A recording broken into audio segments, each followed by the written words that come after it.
একদিন আগে আমার মামলা যত ছিল সব আদালত খারিজ করে দিয়েছে। মামলার কপি হাতে নিয়ে বিচারপতি বলছে, কি দেখে মামলার বিচার করব, এর মধ্যে কোনো মাল নেই, ফেলে দিবে। সরকারি পিপি যে ছিল তারে বলছে, কি দেখে বিচার করবো, একটা মামলা হলো কে নাকি ওর ওয়ার্ষণিকে সংসদ ভাঙতে গেছে সেই 20 সালে। আমার সন্দেহ করে ধরে নিয়ে 3 বছর আটকিয়ে রেখেছে। আমি বলতে গেলাম যে বিচারপতি, এই মামলা তো আপনার হাতে 3 বছর ছিল, এতদিন তো আপনি কিছুই বলেননি, হঠাৎ আজকে বলছেন কোনো মাল নেই। এই কথাই বলতো যে হুজুর আমার কিছু করার নেই, আমার হাত বাঁধা ছিল। কথা বলছেন 3 বছর পরে এখন যেমন হাত বাঁধা নেই, খোলা আছে। এদেশে এখন 1628টা চেয়ার দায়িত্বে আছে বাংলায়, তার ভেতরে আমাদের ওসি সাহেব একজন। আমরা চাই 1628টা চেয়ারে যারা বসে আছে তাদের হাত যেন একটাও বাঁধা না থাকে, সব আবু সাইদের মতো খোলা থাকে। বৈষম্য বিরোধী ছাত্র আন্দোলনে যারা শহীদ হয়েছে তাদের রক্তের দাম যদি দিতে চান, তাদের জীবনের দাম, তাদের যে 9টা দাবি ছিল তার 2 নাম্বার দাবি এইটা যে আমরা কারো হাত বাঁধা দেখতে চাই না, সবার হাত খোলা থাকবে। তো বাস্তবতা পেয়েছিলাম কি, এই 15.5 বছরে শুধু একজনের হাত খোলা ছিল, বাকি কাওয়া কাদের থেকে শুরু করে যারা সব হাত বাঁধা ছিল। এজন্য বাকি যা বলতো সব ভুয়া, ওই একজন যা বলবে তাই। যেহেতু উনি আর নেই, না না, যেখানে যাই যাক, যেন ভালো থাকে। আমরা চাই এ দেশে কিয়ামতের আগে যেন আর কারো হাত বাঁধা না থাকে। ওনাদেরকে যে পাওয়ার দেওয়া আছে ওই অনুযায়ী যদি এদেশে সঠিকভাবে প্রতিটি চেয়ার থেকে হাত খোলা অবস্থায় কাজ করতে পারে, এ দেশটা দাঁড়িয়ে যাবে ইনশাআল্লাহ। আপনি মিনি জান্নাত দেখতে চান? আমি বহু উন্নত দেশে গেছি বিশ্বের। আমি আকিজ গ্রুপে ছিলাম, আপনারা জানেন, ওদের বহু দেশে ব্যবসা আছে। একটা ভিসা লাগালে 27টা দেশ ঘোরা যেত। এরকম জায়গা জায়গায় যেয়ে দেখেছি। ওই সমস্ত দেশগুলো উন্নত হওয়ার পেছনে কারণ এই, ওরা যে আইন পাশ করেছে ওইটার প্রয়োগ আছে। আমাদের দেশেও আইন পাশ হয়, কিন্তু প্রয়োগ করতে গেলে ওনাদের হাত বাঁধা। এখানে হাত যেন আর কারো বাধা না থাকে। শুধু এতটুকু না, আমার এই যে 3টা বছর এখন তো আমি নির্দোষ খালাস পেয়েছি, আদালত প্রমাণ করেছে যে আমার কোনো দোষ নেই। কথা বলেন না কেন? নাই তো আমার এই বেকসুর খালাস দিত, কোন দোষ পাইনি, এই জন্য বলছে না এ মামলার আর কিছু হবে না, সব শেষ। তাহলে আমি চাই আমাকে 3টা বছর বিনা কারণে আপনি আটক করে রাখলেন, আমার মামলার আয়ুর সাথে, এবং টপ টু বটন যারা জড়িত প্রত্যেককে এভাবে 3 বছর করে আটক করে রাখা হোক। আমার রেখেছিল ফাঁসির কন্ডেম সেলের ভেতরে, আপনাকে রাখা হবে আয়না ঘরে। অনেকে বলছে আমি চট করে চলে আসবো, আসেন আয়না ঘরে ঢুকে আপনি আসেন। আমার মনে হয় 100 জনের প্রায় 60 থেকে 65 জন মানুষ নির্দোষ, কিছু জানে না, আন্দাজে তারা জেল খাটতেছে। যারা এই অবৈধ কাজগুলোর সাথে জড়িত, সে টাকা পয়সা খেয়ে হোক আর চাপে হোক, প্রত্যেককে এই মামলাগুলোতে যদি সাক্ষ্য প্রমাণ হয় যে না ওর কোনো দোষ নেই, বেকসুর খালাস পেয়ে যাচ্ছে, তাহলে 3 বছর 5 বছর 10 বছর তার জীবন থেকে আপনি নষ্ট করলেন কেন? যারা এর সাথে জড়িত প্রত্যেকের শাস্তি দাবি করছে, তাহলে ন্যায় বিচার কায়েম হবে। ভবিষ্যতে আর কেউ উল্টা পাল্টা মিথ্যা মামলা দিয়ে আপনার জীবন অন্তত নষ্ট করতে পারবে না।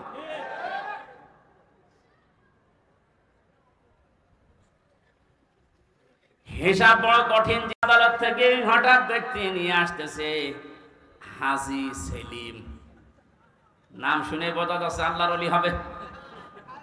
দর্জের চরিত্র শয়তান অত নিচে নামে না, হাওমাও করে কাঁদতেছে। আমার তো মনে হচ্ছিল ওই সময় ওর সামনে আমি, আমার যতটুকু বাস্তবতা দেখে মনে হচ্ছে আদালতকে যেন কথা তো বলতে পারে না, নৌকা বলতে গেলে হৌকা বলে ফেলে, কথা বের হয় না। যদি কথা বলতে পারতো ভালোভাবে, ও বলতো আদালত আমার যত কিছু আছে সব আমি দিয়ে দিলাম, আমারে ছেড়ে দিল। কিয়ামতের ময়দানটাও ঠিক এইভাবে আল্লাহ সাজাবে। আল্লাহ পাক বলেন ওয়াসাহিবাতিহি ওয়া আখিহি ওয়া ফাসিলাতিহি আল্লাতী তুবি। মানুষ তার নিজের ভাইকে, তার নিজের স্ত্রী সন্তানকে, তার জ্ঞাতি গোষ্ঠীকে, তার বংশের লোক, তার দলীয় লোক, তার আত্মীয় স্বজন, যত যারা সাহায্য করতো, তাকে আশ্রয় দিত দুনিয়ায়, সবাইকে আল্লাহ সামনে নিয়ে বলবে আল্লাহ এগুলো সব দিয়ে দিলাম মুক্তিপণ হিসাবে, তুমি আমারে কিছু বলবা না। কথাটা কি মিথ্যা মনে হচ্ছে? সূরা মাআরিজের আয়াত। আল্লাহ নিজে নাজিল করে জানিয়েছে মানুষ এটা বলবে। আমিও হতে পারি, আপনিও হতে পারেন, কিয়ামতে বলা লাগবে আল্লাহ আমার এই মেয়েকে আমি দিয়ে দিলাম। এই আয়াতটা যখন আমি জেলখানায় থাকতে পড়েছিলাম, তখন ছোট মেয়েটার বয়স 1 বছর মাত্র। সবচেয়ে বেশি মনে পড়তো ওর কথা। মাঝে মাঝে চিন্তা হতো আল্লাহ এর প্রতি আমার যে ভালোবাসা, দুর্বলতা, মহব্বত তুমি তৈরি করে দিয়েছো, কিয়ামতে এই ফারিহা জান্নাতকেও নাকি আমি বলবো আল্লাহ এরেও দিলাম মুক্তিপণ হিসাবে। এটা আমার কেমন লাগে, আমার বিশ্বাস হতে চায় না। কিন্তু কিয়ামতের ভয়াবহ যে দৃশ্য আল্লাহ নিজে ফুটিয়ে তুলেছেন, তখন মনে হয় না ফারিহা না, ফারিহার মাকে পর্যন্ত বলা লাগবে আল্লাহ এরেও দিয়ে দিলাম।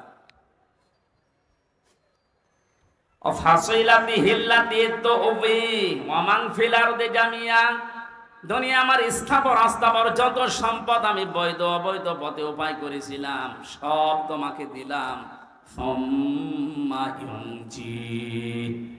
এরপরও তুমি আমারে নাজাত দাও। সঙ্গে সঙ্গে আল্লাহ ধমক দেবেন কাল্লা ইন্নাহা লাযা, কখনোই না, তোরে আমি লাজাই ঢোকাবো। কোথায়? এখানে আলেম থাকলে জিজ্ঞাসা করেন লাজা শব্দটা শুনতে যত সহজ মনে হচ্ছে, ভেতরের অবস্থা অত সহজ না। আল্লাহ বলেন নাযাআতাল লিশাওয়া, এখানে প্রবেশ করার সঙ্গে সঙ্গে মানুষের আগে চামড়া উঠে যাবে। জয়পুরহাটবাসী কি একটা ঘর আল্লাহ বানিয়েছেন, যেখানে প্রবেশ করলে আগে মানুষের চামড়া উঠে যাবে। রিমান্ডে আমি দেখেছিলাম মাটির নিচে যখন আমাকে নিয়েছে, তো বহু ভয়ঙ্কর জায়গা আমি দেখেছি। মানুষের যে নখ তুলে নেয়, মাঝে মাঝে যে ডিএম দেওয়ার নাম শুনি, এ বাস্তব আমি দেখেছি নিজে। যতদিন রিমান্ডে ছিলাম আমি বহু মামলার আসামি, কিন্তু কোনো দিন আমার চামড়া খুশি পড়ে গেছে না, হয়নি। বহু কষ্টকর সময় পার করেছিলাম খেয়ে না খেয়ে। ওনাদের আলেমদের প্রতি একটু বেশি অ্যালার্জি ছিল। অধিকাংশ অফিসার গুলো আমার ভাগ্যেই পড়ে, ভাগ্যই খারাপ মনে হয়, ভাগ্যেই পড়েছিল সব হিন্দু। ওরা তো আলেম জালেম বোঝে না। আজকে নয়ন হোসেন একজন মুসলিম, ওনার হাতে যদি আমি পড়তাম হয়তো আর কিছু না হোক, নামের আগে আলেম দেখেও ভেতরে একটা মায়া আসতো। আর আমার অফিসার পড়েছে সুব্রত বালা, নাম শুনলে বলা যাচ্ছে এ আল্লাহর দুশমন, আমারও দুশমন। ওর মনে তো আর আমার প্রতি কোনো মায়া দয়া নেই, তারপরে ওরে উপর থেকে যা বলেছে ও তাই করবে। বহু ভয়ঙ্কর কষ্টের ভেতরে দিন পার করেছিলাম, কিন্তু আমার চামড়া উঠে যায়নি। কিন্তু আয়াতটা পড়ার পরে আল্লাহ জানিয়েছেন নাযাআতাল লিশাওয়া, এমন একটা ঘর আমি বানিয়েছি লাজা, এখানে ঢুকলে আগে চামড়া খসে যাবে। কি ভয়ঙ্কর হতে পারে আপনি বলেন? কাদেরকে জাহান্নামে লাজা ডাকবে? তাদউ মান আদবার ওয়া তাওয়াল্লা ওয়া জামা ফাআওয়া, যে মানুষগুলোকে সত্যের দিকে আহ্বান করা হয়, সত্যকে সত্য জানার পরও যারা অহংকার করে, এতবার করে, মুখ ফিরিয়ে চলে যায়, আর এই চরিত্রের মানুষ বাংলাদেশে বেশি। ও জানে যে এটা সত্য বিষয়, সত্য পথ, এরপরও হিংসা করে, অহংকার করে মানতে চায় না। খালি দেখে যে এটা তো আমার দলীয় লোক না, এটা আমার বাবার মুরিদ না, তখন আস্তে করে মুখ ফিরিয়ে চলে যায়। এই যে সত্যকে আপনার মন বলছে যে এটা সত্য পথ, এটা সঠিক পথ, শোনার পরে, জানার পরও যদি আপনি মুখ ফিরিয়ে চলে যান, আপনাকে আল্লাহ প্রবেশ করাবেন লাজায়। কোথায়? কি ভয়ঙ্কর তথ্য আল্লাহ দিলেন, দেখলেন না? চামড়া খসে যাবে আগে। 2 নম্বরে দুনিয়ায় যারা মাল সম্পদ, অর্থ সম্পদ শুধু জমা করে, আর কি করে সংরক্ষণ করা যায় এই চিন্তা ভাবনায় থাকে। এই 15.5 বছরে যারা টাকা পয়সা জমিয়েছে, আপনি দেখেন তাদের দিকে, কোনদিন ঘোর অক্ষরও ভেবেছিল যে এভাবে আমার হঠাৎ করে হারিয়ে যাবে? ভাবে না। যারা জমা করেছেন বৈধ অবৈধ না দেখে শুধু জমিয়েছেন, আর কি করে সংরক্ষণ করা যায়, এটা স্থায়ী করা যায়, সেই চিন্তা ভাবনা করে শুধু স্থায়ী করার চিন্তা। দেশে জায়গা নেই, বেগম পাড়া বানিয়েছে, সুইস ব্যাংকে রেখেছে টাকা। অনেকের কত টাকা সে নিজেও জানে না। এখন কিছু কিছু মানুষ ধরা পড়ছে, দেখছেন না? বালিশের ভেতরে টাকা, ফ্রিজে টাকা। একটা মানুষের চলতে কত টাকা লাগে বলেন তো? এই যে দরবেশ, কি হবে তারা টাকা দিয়ে বলেন? এখন তো ঠিপি পচা ডিম খাচ্ছে। এত টাকার মালিক বাংলাদেশে, ধনীর তালিকায় সে লোকটা 1 নম্বরে, অথচ আদালতে তুলতে গেলে এই মানুষটাকে ডিম মারছে। কত বড় রাগ হলে আদালতে তোলার সময় মানুষ লাথি মারে বলেন? আমরাও তো নিয়েছিলাম আদালতে, আমাদেরকেও নিয়েছে ওইভাবে, মাথায় দড়ি দিয়ে, হাতে হ্যান্ডকাপ দিয়ে, মনে হচ্ছে ছাগল গরু নিয়ে যাচ্ছে। কিন্তু হ্যাঁ, আমি দেখেছি যে অফিসার গুলো আদালতে তোলার সময় আসতো, এই প্রশাসনের এই মানুষগুলো চোখের দিকে তাকিয়ে দেখেছি, ওরা মনে মনে কাঁদতেছে। ওদের শুধু উপরের নির্দেশ আর হাত বাঁধা ছিল, এই জন্য কিছু করতে পারে নাই। নাম নিতে এখন আর বাধা নেই। গারদখানায় বহু অফিসারকে আমি পেয়েছিলাম মুসলিম, ওরা নিজেরা চুরি করে যায় নামাজ নিয়ে এসে আমার বলতো, হুজুর আপনি নামাজ পড়ে নেন। নিজেদের হালাল টাকা, অবৈধ টাকা না, জানে যে অবৈধ টাকা দিলে খেতে যাবে না। নিজেদের বেতনের টাকাগুলো দিয়ে, গরিব মানুষ 1 টাকায় বেতন পায়, ওখান থেকে একটা ছোট্ট রুটি, ছোট্ট পাউরুটি এনে বলতো সারাদিন কিছু খাননি খান। কঠিন বিপদের সময় যে মানুষগুলো সাহায্য করেছিল, বিশেষ করে আমার আব্দুল আলিম কারাগারের ভেতরে এবং ওই গারদখানায়, ওই মানুষগুলোর জন্য এমনিতেই মন থেকে কান্না চলে আসে। দোয়া করি, আল্লাহ তুমি তাদেরকে সর্বোচ্চ জায়গায় পৌঁছিয়ে দাও, তাদের জীবনের অভাবগুলো দূর করে দাও। যে চরিত্র 2টার কথা বললাম আছে বাংলাদেশে, আপনি মিলান। যাদেরকে সত্যের পথে টাকা হলে অ্যাবাউট টান করে চলে যায়, আর যারা শুধু সম্পদ জমা করে আর হিসাব নিকাশ করে যে কত হচ্ছে, এই চরিত্রের মানুষ দেশে আছে না নেই? এখানে বলেন, এই মানুষগুলো আমরা দাঁড়াবো আল্লাহর সামনে। আমি তো বললাম আমার 16 দিনের হিসাব এখনো ঠিক হয়নি, আর আপনার 16 বছরের হিসাব কি করে ঠিক করে রেখেছেন? এইটার হিসাব আসলে মানুষের জীবন পাল্টানো সহজ। ওই যে মক্কার লোকগুলো যারা মানুষ খুন করতো, জেনা করতো, মানুষের সম্পদ ছিনতাই করতো, ওদেরকে যখন নবীজি এই ভয়টা তৈরি করেছিলেন যে জবাব কিন্তু দেওয়া লাগবে, এই মানুষগুলো এতে পরিবর্তন হয়ে গেছে, যারা নারীর ইজ্জতের জম ছিল তারা নারীর ইজ্জতের পাহারাদার হয়ে গেছে। আমরা এই দেশে এইটাই করতে চাই, কিন্তু এটা করার জন্য যেটা লাগবে তার নাম কোরআন। এটা বাদ দিয়ে মানুষের চরিত্র সংশোধন করা সম্ভব না। এইটাই আমরা চাচ্ছি। মানুষগুলো যারা চিন্তা করে, রাহাজানি করে, যারা সেনা করে, মদ খায়, এই মানুষগুলোর ভেতরে জবাব দেওয়া লাগবে। এই টেন্ডেন্সি যদি আমরা এই সমস্ত অনুষ্ঠানগুলো করে করে ঢুকিয়ে দিতে পারি, যারা চিন্তাই করছে তারাই সম্পদের পাহারাদার হবে ইনশাআল্লাহ। নবীদের যুগে যারা হয়েছিলেন তারাও তো মানুষ না ফেরেশতা? তারা যদি হতে পারে এই কোরআনের দ্বারা, আমরা পারবো না ইনশাআল্লাহ? কিয়ামতে আপনি দাঁড়াবেন সর্বপ্রথম আল্লাহর সামনে কয়জন করে বলেন বলেন? এখানে আমি 8টা শিক্ষা নিয়ে আসতে চেয়েছি। প্রথম নম্বরে আপনার জীবনে যেন একটা ধাক্কা লাগে, না আমি একটু থেমে যাই, আমি কি নিয়ে হাজির হচ্ছে। এখনই যদি চোখ বন্ধ হয়ে যায়, আমার তো এখনই দাঁড়ানো লাগবে। দ্বিতীয় নম্বরে, কত মানুষ আমাদের এই ভারত, বাংলাদেশ, পাকিস্তানে বহু জায়গায় আমি ঘুরেছি, মানুষের ভেতরে এই টেন্ডেন্সি, এই বিশ্বাস, এই কথাকে যেন ঢুকিয়েছে যে কোনো চিন্তা নেই, কিয়ামতের ময়দানে বাবা আছে। এরকম বিশ্বাস নেই দেশে? আপনাদের এই রংপুর, কি রাজশাহী, রংপুর এই সমস্ত বিভাগগুলোতে একটু কম আছে, এগুলো বেশি চট্টগ্রাম, সিলেটে। ওরা এত ভক্ত বাবার, আমার মনে হয় রাসূলুল্লাহকে অত ভালোবাসে না। এখান থেকে আমি যেটা নিয়ে আসতে চেয়েছি, আল্লাহ বলেন কিয়ামতে একা একা দাঁড়াবি, কেউ থাকবে না। তাহলে এই কথা দিয়ে যারা আপনাকে ধোঁকা দিয়ে বোকা বানাচ্ছে যে চিন্তা নেই, বলুন মাজার পাকা করা নিষেধ, মোজাইক করা নিষেধ, টাইলস লাগানো নিষেধ, অথচ গরু ছাগল মরে গেলেও 3 তালা হচ্ছে কবর। এই জন্যই তো হক্কানি আলেমরা বলছে মাজার গুড়িয়ে ভেঙে দেন, কোনো কাজ নেই মাজারের।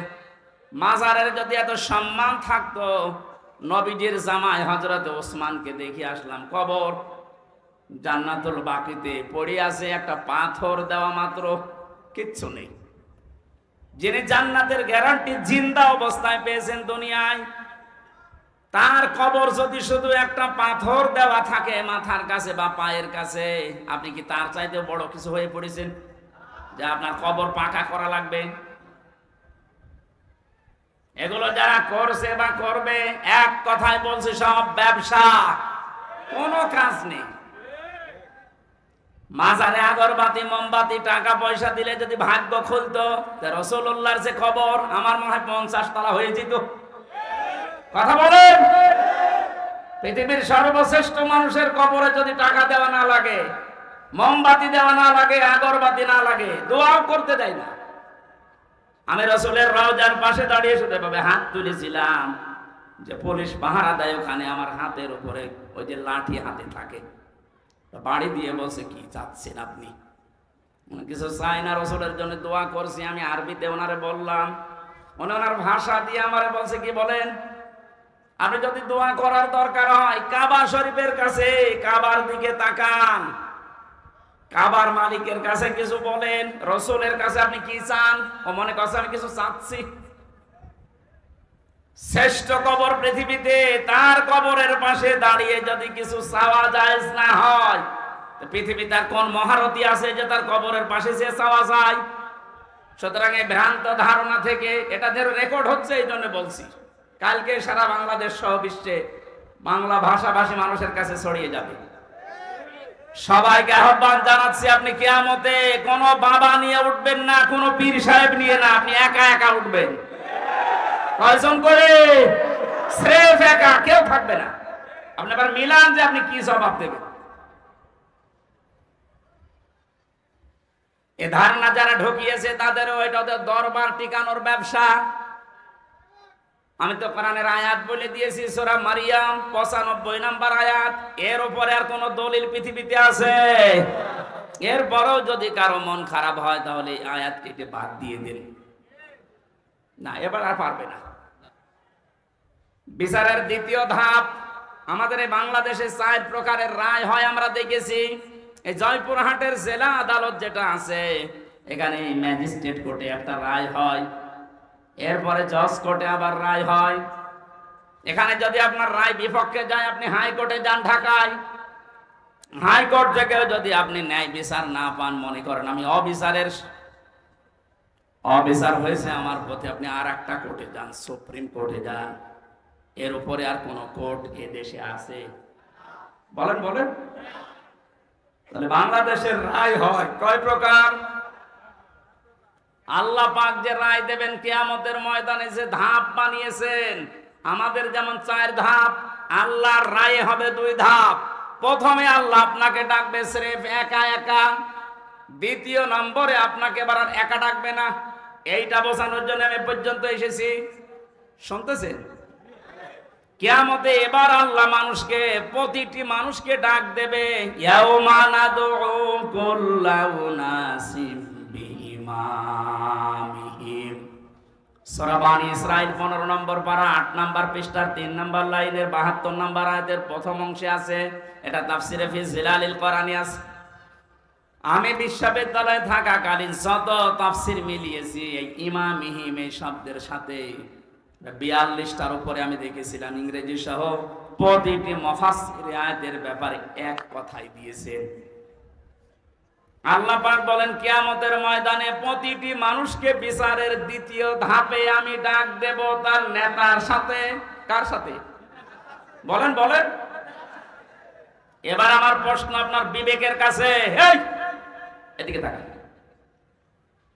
প্রথম ধাপ তো শেষ, আপনি কি করবেন আপনি জানেন আর আল্লাহ জানেন। আমি তো বললাম আমারটা মিলানো সম্ভব হচ্ছে না, তার 16 দিনের। আপনি 16 বছর, 32 বছর, 45 বছর, 60 বছর মিলাবেন কি করে বলেন? আপনার তো এখনই কান্নাকাটি শুরু করা দরকার। ওই বিবেক যেহেতু আপনার মরে গেছে, এবার দ্বিতীয় ধাপে আসেন তো। আপনাকে এবার আল্লাহ একা ডাকবে না, অবশ্যই কোরআনের আয়াত সত্য। 100 ভাগ না 98 ভাগ? বলেন বলেন। 100 ভাগ সত্য বিশ্বাস করেন তো? তাহলে আল্লাহ এবার আপনাকে ডাকবে আপনার ইমামের সাথে। এখানে ইমাম মানে নেতা, ইমাম মানে কি? আপনি বলেন যে নেতার পেছনে আপনি স্লোগান দিচ্ছেন, যাকে আদর্শ বলে ঘোষণা দিচ্ছেন যে আমার নেতা তোমার নেতা, এই নাম বলে যাকে আপনি রায় দিচ্ছেন, সাপোর্ট দিচ্ছেন, যার পক্ষে সুপারিশ করেন, সাফাই গান, কিয়ামতে ওই লোকটা আপনার সামনে থাকবে, আপনি পেছনে। কি মনে হয় আপনার যে নেতার পেছনে আপনি ঘোরেন, যার আদর্শ মতো চলেন, ওর যে চরিত্র, ওর যে সুরাত সিরাত, ওরে আল্লাহ দেখলে মাফ করবে বলে মনে হয়? দেখলেন, এখনই বলছেন তো ধরা খাবে।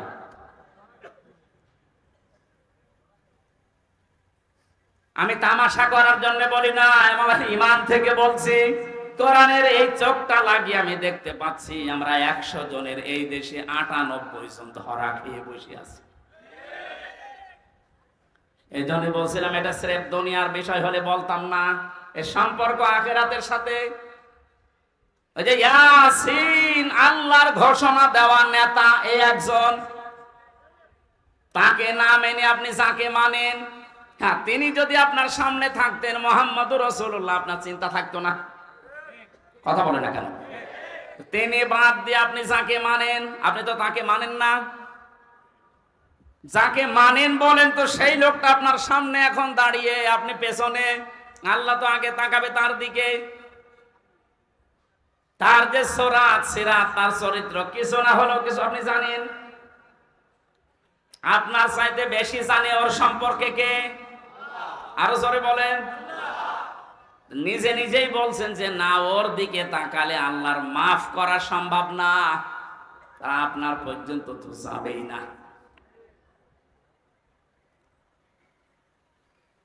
আমার ভয় হচ্ছে এই কারণে যে আমরা না জানি ওই ময়দানে অধিকাংশ মানুষগুলো দাঁড়িয়ে থাকে কিনা। আল্লাহর ঘোষণা দেওয়া নেতা যেহেতু মুহাম্মদুর রাসূলুল্লাহ, আর উনি শুধু বাংলাদেশের জন্য না, ভারতের জন্য না, তামাম দুনিয়ায় যত রাষ্ট্র আছে যেখানেই বাস করেন আপনাকে বিশ্ব নবী নেতা মানা লাগবে। এতদিন শুনেছেন যে ইয়াসিন সূরা পড়লে 10 খতম কোরআন শরীফে সওয়াব হয়, কিন্তু এর ভেতরে 83টা শিক্ষা আছে। আমি একটা একটা করে কেবল 5টা বললাম। 83টা শিক্ষা আপনার প্র্যাকটিক্যাল লাইফে জীবনে আগে সেট করা লাগবে। এরপরে আমি এদিকে পড়েই গেলাম, নেকি হয়েই গেল, তো নেকি কি কি থাকবে কোথায়? নেকি তো থাকছে না ধরে রাখার জন্যে। এমন একটা বিশ্বাস, এমন একটা কথার দ্বারা নাকি সব শেষ। কথা বলেন। এই কোরআনে আল্লাহ 500 শরীয়তের বিধান দিয়েছেন। কয়টা? তার ভেতরে এটা একটা। ইয়াসিন হে নেতা, এটা একটা। এরকম কত আছে বলেন বলেন। কেন 500টা বলেন তো? আমি এবার শিক্ষিত মানুষদেরকে বলছি, যত ফরজ ইবাদত আছে দুনিয়ায়, প্রত্যেকটা ফরজ ইবাদতের কিছু মৌলিক বিষয় আলাদা করা আছে।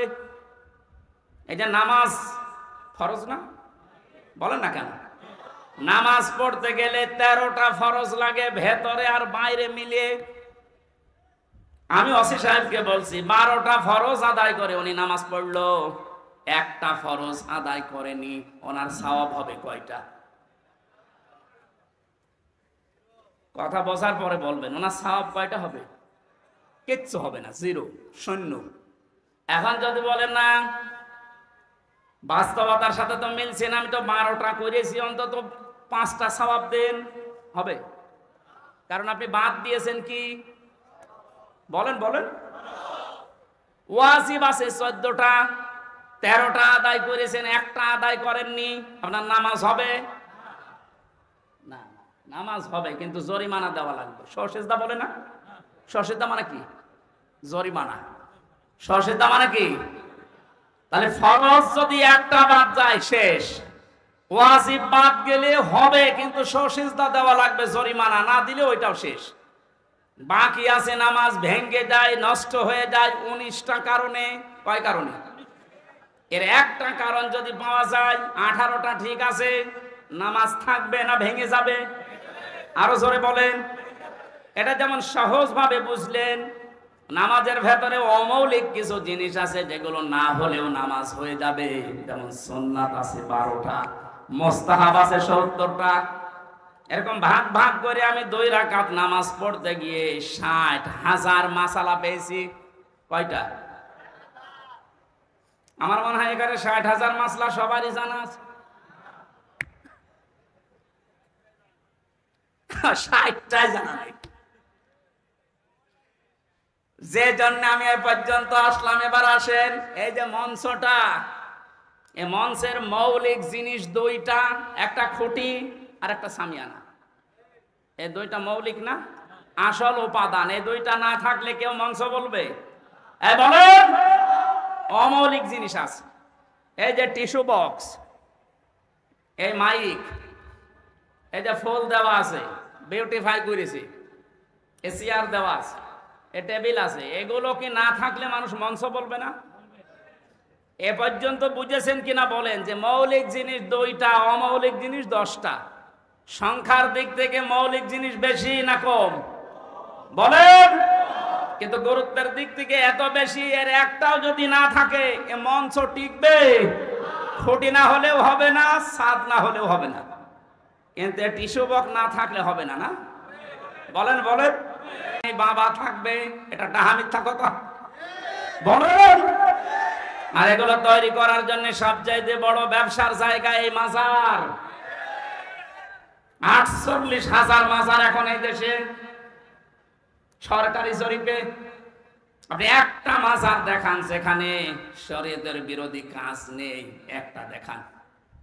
নবীজি জানিয়েছেন লা তাত্তাখিদুল কুবুর মাসাজিদা, কবরকে সেজদার জায়গা বানিও না। অথচ অধিকাংশ মাজারে কোরআনে আল্লাহ 500 মৌলিক জিনিস দিয়েছেন, 6,666টা আয়াত। এর ভেতরে মাত্র 500 আয়াত শরীয়তের বিধান। আপনি কোথায় 6,666?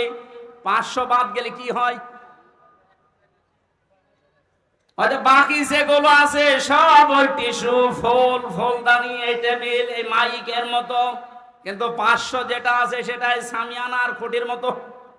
এর একটাও বাদ গেলে আপনি এখানে বসেও থাকতে পারবেন না, কাওয়া কাদের মতো পড়ে যাবেন।